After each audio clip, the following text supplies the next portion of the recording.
Hello friends, स्वागत है आप सभी लोग का हमारे चैनल एग्जाम्स क्रैकर्स में। फ्रेंड्स, हम लोग भारत के भूगोल में भारत का जो भौतिक विभाजन है उससे संबंधित महत्वपूर्ण प्रश्नों को हम लोग डिस्कस कर रहे थे और साथ ही टेस्ट के थ्रू उसको याद करने की कोशिश कर रहे हैं। तो इसी क्रम में हम लोग पार्ट सेकेंड डिस्कस करेंगे, जो मोस्टली डिपेंड है जो साउथ इंडिया की जो भी पहाड़ियाँ, पर्वत, चोटियाँ हैं और साथ ही कुछ मध्य भारत की, तो उससे संबंधित जो भी प्रश्न एग्जाम्स में पूछे गए हैं और आने वाले एग्ज़ाम के लिए इम्पोर्टेंट है उसको यहाँ पर संकलित किया गया है। तो फ्रेंड्स, चलिए स्टार्ट करते हैं आज का वीडियो। और उससे पहले फ्रेंड्स, अगर हमारे वीडियोज़ आपको पसंद आ रहे हैं तो चैनल को ज़रूर सब्सक्राइब करिए और साथ ही साथ और ज़्यादा से ज़्यादा शेयर भी करिए ताकि और अधिक लोग जुड़ के अपनी तैयारियों को बेहतर कर सकें और हमें भी बेहतर वीडियो बनाने का मोटिवेशन मिलता रहे। चलिए देखते हैं आज का पहला प्रश्न। तो आज का पहला प्रश्न है, निम्नलिखित में से सबसे प्राचीन पर्वत श्रृंखला है। आपके पास ऑप्शन है सतपुड़ा, दूसरा ऑप्शन है हिमालय, तीसरा ऑप्शन है अरावली, चौथा ऑप्शन है विंध्य। तो जल्दी से अपना आंसर कमेंट करके बताइए इसका सही आंसर क्या होगा। तो फ्रेंड, इसका जो सही आंसर होगा वो होगा अरावली। अरावली जो पर्वत श्रृंखला है ये भारत में तो प्राचीनतम ही है, साथ ही विश्व के प्राचीनतम पर्वत श्रृंखलाओं में से एक है। ठीक है फ्रेंड्स, और इसका जो काल है वो लगभग 600 से 550 मिलियन वर्ष पूर्व माना जाता है। ठीक है फ्रेंड्स, 600 से 550 मिलियन वर्ष पूर्व इसका जो है कि निर्माण काल माना जाता है। और इसका जो निर्माण काल हुआ है तो जो पीरियड है फ्रेंड वो प्री कैम्बियन, जो कैम्बियन युग से जो पूर्व का पीरियड है वो उस काल में माना जाता है। ठीक है फ्रेंड्स, जो इरा है 5 इरा में डिवाइड किया गया है जो टाइम है पृथ्वी का। तो उसमें जो पहला वाला एरा है जो आद्य महाकल्प, उसमें कैम्बियन युग से पूर्व में इसका निर्माण हुआ है। तो आप लोग ध्यान रखिएगा, प्राचीनतम श्रृंखलाओं में अरावली पर्वत, इसका विस्तार गुजरात से लेकर दिल्ली तक है और इसकी सबसे जो उच्चतम जो चोटी है वो है गुरु शिखर। ये भी आप ध्यान रखिएगा, गुरु शिखर अरावली श्रृंखला पे ही अवस्थित है। चलिए देखते हैं अगला प्रश्न। निम्नलिखित में से कौन अवशिष्ट पर्वत का उदाहरण है। ठीक है फ्रेंड्स, अवशिष्ट पर्वत का उदाहरण कौन सा है, जिसे रेजिडुअल पर्वत भी कहते हैं, रेजिडुअल माउंटेन्स। तो आपके पास ऑप्शन है अरावली, दूसरा ऑप्शन है हिमालय, तीसरा ऑप्शन है एटना, चौथा ऑप्शन है किलिमंजारो। जल्दी से अपना आंसर कमेंट करके बताइए इसका सही आंसर क्या होगा। तो फ्रेंड, इसका जो सही आंसर होगा, जो रेजिडुअल पर्वत है, जो अवशिष्ट पर्वत है, वो पर्वत जो है यहाँ पे अरावली है। ठीक है फ्रेंड्स, और बाकी हिमालय, एटना और किलिमंजारो ये सब बलित पर्वत के उदाहरण हैं। और फ्रेंड्स, जो अवशिष्ट पर्वत होते हैं वैसे पर्वत होते हैं जो मुख्य पर्वत होता है धीरे धीरे उसका क्षय होता है, अपर्दन होता है, जिसकी वजह से अंततः एक पहाड़ी नुमा जो श्रृंखला बच जाता है, पर्वत नुमा छोटा आकार का, वही अवशिष्ट बच जाता है और वही अवशिष्ट पर्वत के रूप में जाना जाता है। ठीक है फ्रेंड्स, तो अरावली एकमात्र जो है कि चिन्ह है, जब उसका प्रारंभिक पर्वत था उसका अपर्दन होते होते, तो ये अवशिष्ट पर्वत का उदाहरण है। जो अन्य उदाहरण भारत में है फ्रेंड वो विंध्याचल भी है और सतपुड़ा भी है, और ये सारे अवशिष्ट पर्वत के ही उदाहरण हैं। अगला देखते हैं, नीलगिरी पर्वत माला जिस राज्य में स्थित है वह है। ठीक है फ्रेंड, नीलगिरी पर्वत श्रृंखला कई बार एग्जाम में पूछा गया है। तो आपके पास ऑप्शन है उड़ीसा, तमिलनाडु, महाराष्ट्र और केरल। जल्दी से अपना आंसर कमेंट करके बताइए इसका सही आंसर क्या होगा। फ्रेंड, इसका सही आंसर जो होगा वो होगा तमिलनाडु। ठीक है, कई बार एग्जाम में पूछा गया, अक्सर एग्जाम में पूछा जाता है। ये तमिलनाडु राज्य में अवस्थित है और इसकी जो सबसे ऊंची चोटी है फ्रेंड्स ये है दोदा बेट्टा। ठीक है फ्रेंड्स, नीलगिरी पर्वत श्रृंखला की जो सबसे ऊंची चोटी है वो है दोदा बेट्टा। ठीक है, दोदा बेट्टा को भी पूछ लिया जाता है किस श्रेणी का भाग है ये, किस श्रेणी का ये शिखर है और कहाँ अवस्थित है, तो तमिलनाडु में। और ये दक्षिण भारत की दूसरी सबसे उच्च चोटी है दोदा बेट्टा, जिसकी ऊंचाई 2637 मीटर है। तो इसको आप लोग ध्यान में रखिएगा, नीलगिरी पर्वत में अवस्थित है ये। और नीलगिरी पर्वत जो है कि तमिलनाडु में अवस्थित है, जिससे जो है कि पश्चिमी और पूर्वी घाट का मिलन स्थल भी कहते हैं। अगला है, दक्षिण भारत की सबसे ऊंची चोटी है। ठीक है फ्रेंड, ऑप्शन आपके पास अमरकंटक, दूसरा है अनाईमुड़ी, तीसरा है जो है कि दोदा बेट्टा, चौथा है महेंद्रगिरी। तो जल्दी से अपना आंसर कमेंट करके बताइए साउथ की सबसे ऊँची चोटी कौन सी है। तो फ्रेंड, इसका जो सही आंसर होगा अनाईमुड़ी। ठीक है, अनाईमुड़ी सबसे ऊंची चोटी है फ्रेंड्स, इसकी ऊंचाई 2695 है और दोदा बेट्टा हम लोगों ने डिस्कस किया था 2637 मीटर की ऊंचाई पे। तो अनाईमुड़ी जो फ्रेंड जो है अन्नामलाई का जो है कि ये पार्ट है। ठीक है फ्रेंड्स, अन्नामलाई जो श्रेणी है, रेंज है, उसमें स्थित है अन्नाई मूड़ी। अन्नामलाई और अन्नाई मूड़ी आप लोग ध्यान रखिएगा, पूछ भी लिया जाता है। अन्नाई मूड़ी जो है कि चोटी किस पर्वत श्रृंखला का भाग है, किस पहाड़ी से संबंधित है, तो ये अन्नामलाई से। ठीक है फ्रेंड्स, चलिए अगला देखते हैं। जहाँ पूर्वी और पश्चिमी घाट मिलते हैं वहाँ निम्नलिखित में से कौन सी पहाड़ी यहाँ अवस्थित है। ठीक है फ्रेंड्स, जहाँ पूर्वी और पश्चिमी घाट का मिलन स्थल है। ऑप्शन है अन्नामलाई, दूसरा है कार्डमम पहाड़िया, तीसरा है नीलगिरी पहाड़िया, चौथा है सेवराय पहाड़िया। तो जल्दी से अपना आंसर कमेंट करके बताइए इसका सही आंसर क्या होगा। तो फ्रेंड इसका सही जो आंसर होगा वो होगा नीलगिरी पहाड़िया। नीलगिरी पहाड़ियों को ही पूर्वी और पश्चिमी घाट का मिलन स्थल कहते हैं। ठीक है फ्रेंड्स, तो आप लोग ध्यान में रखिएगा, ये तमिलनाडु राज्य में अवस्थित है। और बाकी सेवराय भी जो है कि तमिलनाडु में है। कार्डामम जो है कि तमिलनाडु और केरल का जो पॉइंट है, मिलन स्थल है, वहाँ पे है। और अन्नामलाई फ्रेंड हम लोग डिस्कस कर चुके हैं, ये केरल का भाग है और इसका सबसे ऊंची पर्वत चोटी है अन्नाईमुड़ी। ठीक है फ्रेंड्स, चलिए देखते हैं अगला प्रश्न। उत्तर से शुरू कर दक्षिण की ओर नीचे दिए गए पहाड़ियों का क्रम है। ठीक है फ्रेंड्स, तो हमको ऊपर से नीचे जाना है, मतलब नॉर्थ से साउथ की तरफ जाना है। तो भारत का दक्षिणम छोर है, उधर जाना है। आपके पास ऑप्शंस हैं नल्लामलाई पहाड़ियाँ, नीलगिरी पहाड़ियाँ, जवादी पहाड़ियाँ, अन्नामलाई पहाड़ियाँ। इसका सही क्रम आपको बताना है। तो फ्रेंड इसका जो सही क्रम होगा, नल्लामलाई, नीलगिरी और जवादी और अन्नामलाई पहाड़ियों का जो क्रम है उत्तर से दक्षिण का, वो क्रम फ्रेंड ऑप्शन सी है, नल्लामलाई पहाड़ियाँ। ठीक है फ्रेंड्स, तो जो मलाई पहाड़ियाँ हैं फ्रेंड्स, ये हैं आपकी आंध्र प्रदेश में। और जो जवादी जो पहाड़ियाँ हैं फ्रेंड, ये है तमिलनाडु में। और नीलगिरी पहाड़ियाँ भी तमिलनाडु में हैं। और अन्नामलाई भी सबसे दक्षिणम पार्ट है इस सब पहाड़ियों में। ठीक है फ्रेंड्स, और अन्नामलाई के भी दक्षिण में अगर हम लोग जाएंगे तो वहाँ पर कार्डामम पहाड़ियाँ हैं। और उसके भी अगर लास्ट में सबसे दक्षिणतम अगर पहाड़ी देखा जाए तो अगस्त्यमलाई है फ्रेंड्स। तो आप लोग उसको ध्यान रखिएगा, ये भी क्रम आपका पूछ लिया जाता है, उत्तर से दक्षिण और दक्षिण से उत्तर क्रम साउथ की पहाड़ियों का पूछ लिया जाता है अक्सर एग्जाम में। तो इसको आप लोग याद रखिएगा, घुमा फिरा के यही क्वेश्चन बार बार पूछे जाते हैं। अगला प्रश्न है, नर्मदा एवं ताप्ती नदियों के मध्य स्थित है। ठीक है फ्रेंड, मोस्ट इंपॉर्टेंट क्वेश्चन है ये, अक्सर एग्जाम में पूछ लिया जाता है और हर तरह के एग्जाम में पूछा जाता है। आपके पास ऑप्शन है विंध्य पर्वत, दूसरा है सतपुड़ा श्रेणी, तीसरा है राजमहल पहाड़ियाँ, चौथा है अरावली पर्वत। जल्दी से अपना आंसर कमेंट करके बताइए इसका सही आंसर क्या होगा।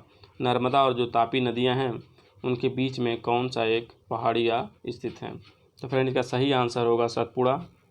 ठीक है फ्रेंड, सतपुड़ा जो श्रेणियाँ हैं ये नर्मदा और ताप्ती के बीच में अवस्थित है। ठीक है फ्रेंड्स, अगर आप मैप एक बार ज़रूर देखें क्वेश्चंस देखने के बाद, ताकि आपका जो कॉन्सेप्ट है पूरी तरह से क्लियर हो जाए। अगला है कार्डामम पहाड़ियाँ जिस राज्य में स्थित हैं भी सीमा बनाती हैं। आपके पास ऑप्शन है कर्नाटक एवं तमिलनाडु, बी ऑप्शन है कर्नाटक एवं केरल, सी ऑप्शन है केरल और तमिलनाडु, चौथा ऑप्शन है तमिलनाडु एवं आंध्र प्रदेश। जल्दी से अपना आंसर कमेंट करके बताइए इसका सही आंसर क्या होगा। तो कार्डामम पहाड़ियाँ जिस राज्य सीमाओं पर स्थित हैं वो हैं केरल और तमिलनाडु। तो केरल और तमिलनाडु का जो मिलन स्थल है, जो पॉइंट स्थलीय बिंदु है, वहाँ पे कार्डामम पहाड़ियाँ अवस्थित हैं। ठीक है, तो भारत के सबसे दक्षिणतम पहाड़ियाँ भी हैं। और इसके बाद एक छोटी सी पहाड़ी पड़ती है जिसका नाम है अगस्त्यमलाई। ठीक है फ्रेंड्स, तो कार्डामम पहाड़ियाँ, कार्डामम मीन्स इलायची पहाड़ियाँ, इसको इलायची पहाड़ियाँ भी कहा जाता है क्योंकि यहाँ पे इलायची की खेती बहुत ज़्यादा मात्रा में होती है। चलिए अगला देखते हैं, सेवराय पहाड़ियाँ कहाँ स्थित हैं। आपके पास ऑप्शन है आंध्र प्रदेश, दूसरा ऑप्शन है तमिलनाडु, तीसरा ऑप्शन है केरल, चौथा ऑप्शन है कर्नाटक। जल्दी से अपना आंसर कमेंट करके बताइए इसका सही आंसर क्या होगा। सेवराय पहाड़ियाँ रिपीटेड क्वेश्चन से फ्रेंड, अक्सर एग्जाम में पूछा जाता है। तो सेवराय पहाड़ियाँ जो हैं वो हैं तमिलनाडु राज्य में अवस्थित हैं। अगला देखते हैं, भारत के निम्नलिखित में से कौन सी पर्वत श्रेणी केवल एक ही राज्य में फैली हुई है। केवल एक ही स्टेट में है, इन ऑप्शंस में से आपको पहचानना है। ऑप्शन ए है अरावली, दूसरा ऑप्शन है सतपुड़ा, तीसरा ऑप्शन है अजंता, चौथा ऑप्शन है सह्याद्री और पश्चिमी घाट। जल्दी से अपना आंसर कमेंट करके बताइए कौन सी श्रेणी जो है कि केवल एक ही राज्य में अवस्थित है। तो इसका सही आंसर होगा जो केवल एक ही राज्य में अवस्थित जो पर्वत श्रेणी है वो है अजंता। ठीक है फ्रेंड्स, अजंता केवल महाराष्ट्र में अवस्थित है, जो मुख्यतः उसके औरंगाबाद ज़िले में ही अवस्थित है। और बाकी अरावली का विस्तार गुजरात से लेकर दिल्ली तक है। सतपुड़ा का विस्तार मध्य भारत में है और सह्याद्री पश्चिमी घाट का विस्तार गुजरात से लेकर तमिलनाडु तक है। तो इसमें सही ऑप्शन होगा अजंता। अगला प्रश्न देखते हैं, निम्नलिखित में से कौन सा युग्म सही सुमेलित नहीं है। जो सुमेलित नहीं है उसको आपको बताना है। गढ़जात पहाड़ियाँ उड़ीसा, मांडव पहाड़ियाँ महाराष्ट्र, अन्नामलाई पहाड़ियाँ आंध्र प्रदेश, सेवराय पहाड़ियाँ तमिलनाडु। तो जल्दी से अपना आंसर बताइए, कौन सा युग्म इसमें सही सुमेलित नहीं है। तो इसका सही आंसर होगा मांडव पहाड़ियाँ। मांडव पहाड़ियाँ गुजरात में है, न कि महाराष्ट्र में। तो एग्जाम में कई बार पूछा गया है, भी रिपीटेड क्वेश्चन से कई बार पूछा जाता है। मांडव पहाड़ियाँ गुजरात में है, न कि महाराष्ट्र में। बाकी गढ़जात पहाड़ियाँ उड़ीसा में है, अन्नामलाई पहाड़ियाँ आंध्र प्रदेश में और सेवराय पहाड़ियाँ तमिलनाडु में। चलिए अगला देखते हैं, निम्नलिखित में से कौन सा युग्म सही सुमेलित नहीं है। इसमें भी आपको बताना है कौन सा सही सुमेलित नहीं है। कैमूर पहाड़ियाँ राजस्थान, दूसरा महादेव पहाड़ियाँ मध्य भारत, तीसरा मिकिर पहाड़ियाँ पूर्वोत्तर भारत और चौथा है हरिश्चंद्र श्रेणियाँ महाराष्ट्र। जल्दी से अपना आंसर कमेंट करके बताइए, इसका सही आंसर क्या होगा। तो इसका सही आंसर होगा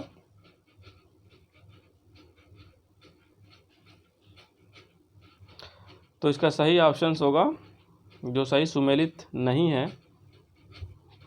तो इसका सही ऑप्शन होगा ऑप्शन ए, कैमूर पहाड़ियाँ। कैमूर पहाड़ियाँ मध्य प्रदेश में अवस्थित हैं। बाकी महादेव पहाड़ियाँ मध्य भारत में हैं। मिकिर पहाड़ियाँ पूर्वोत्तर भारत मुख्यतः असम में अवस्थित है। हरिश्चंद्र श्रेणी महाराष्ट्र में अवस्थित है। कैमूर पहाड़ियाँ ये मध्य प्रदेश में है। अगला देखते हैं, गारो, खासी और जयंतिया संबंधित हैं।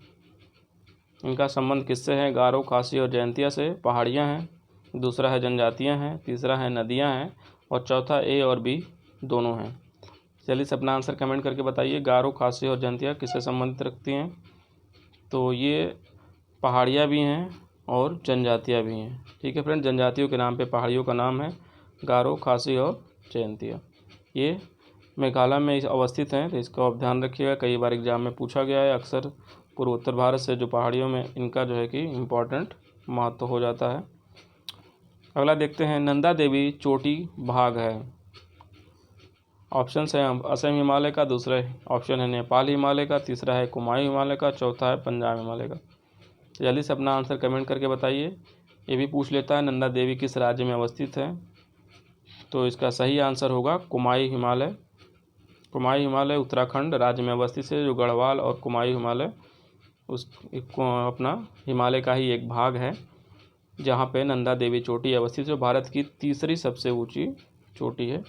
K2 और कंचनजंगा के बाद भारत की तीसरी सबसे ऊंची चोटी नंदा देवी है, जो कुमायूं हिमालय का पार्ट है और जो उत्तराखंड राज्य में अवस्थित है, जो कई बार एग्जाम में पूछा गया है। अगला है, गुरु शिखर पर्वत चोटी कौन से राज्य में अवस्थित है।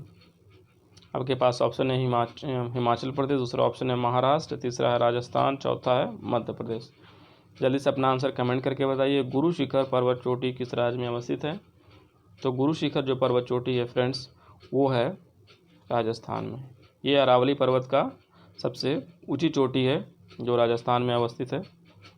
अगला देखते हैं, अधोलिखित युग्मों में कौन सा सही सुमेलित नहीं है।